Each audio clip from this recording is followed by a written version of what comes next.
നമസ്കാരം, ഞാൻ ദിവ്യ. തിരുക്കുറലിലെ 14-ാമത്തെ കുറൽ.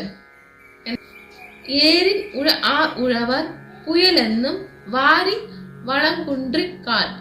ഇതാണ് 14-ാമത്തെ കുറൽ. ഈ കുറലിന്റെ ലളിതമായിട്ടുള്ള അർത്ഥം എന്തെന്ന് വെച്ച് കഴിഞ്ഞാൽ, മഴ എന്ന സമ്പത്ത് കുറഞ്ഞു പോയാൽ പണ്ട് മുതലേ കൃഷി ചെയ്തു വന്ന കർഷകർക്കും കലപ്പ എടുത്തു ഉഴുവാൻ മടിയായിരിക്കും. അതായത് ആ ഭൂമി വരണ്ടുണങ്ങിയിരിക്കും. അതാണ് ഇതിന്റെ ലളിതമായിട്ടുള്ള അർത്ഥം എന്ന് പറയുന്നത്. നമ്മുടെ ഒക്കെ രാജ്യങ്ങളുടെ നിലനിൽപ്പ് എങ്ങനെയായിരിക്കും? ഓരോ രാജ്യങ്ങളുടെ നിലനിൽപ്പും അതിൻ്റെതായിട്ടുള്ള കൃഷിയാണ്. ആ കൃഷി നമുക്ക് ലഭിക്കണമെങ്കിൽ കൃത്യസമയത്ത് മഴ പെയ്യണം. മഴ പെയ്തില്ലെങ്കിലോ കൃഷിയിടങ്ങളെല്ലാം ഉണങ്ങി വരണ്ടു പോകുമെന്നാണ് പറയുന്നത്. ഉണങ്ങി വരണ്ടുപോയ ഭൂമിയിൽ കൃഷിക്കാർക്ക് കൃഷി ചെയ്യാൻ കഴിയില്ല.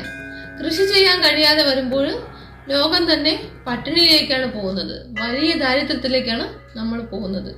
മഴ ഒരു പ്രകൃതി പ്രതിഭാസം എന്നതിലുപരി ഒരു രാജ്യത്തിന്റെ സാമ്പത്തിക ഭദ്രത കൂടിയാണ്. തമിഴിൽ சொல்றது மழை இயற்கையோட வரம். அந்த மழை நேரத்துக்கு பெய்யலன்னா பூமி வறண்டு போகும். விவசாயி கலப்பை கொண்டு உழ முடியாது. മഴയ്ക്ക് അவ்வளோ മുഖ്യത്വം ഇருக்கு. എല്ലാവർക്കും ഞാൻ പറയുന്നതൊക്കെ മനസ്സിലാവുന്നുണ്ടോ? ഇഷ്ടപ്പെട്ടെങ്കിൽ ഒന്ന് ഫോളോ ചെയ്യണം കേട്ടോ. എന്തെങ്കിലും തെറ്റുണ്ടെങ്കിൽ അത് കമന്റിലൂടെ പറയുകയും വേണം കേട്ടോ. അപ്പോ അടുത്ത കുറലുമായിട്ട് വീണ്ടും കാണാം. നന്ദി, നമസ്കാരം.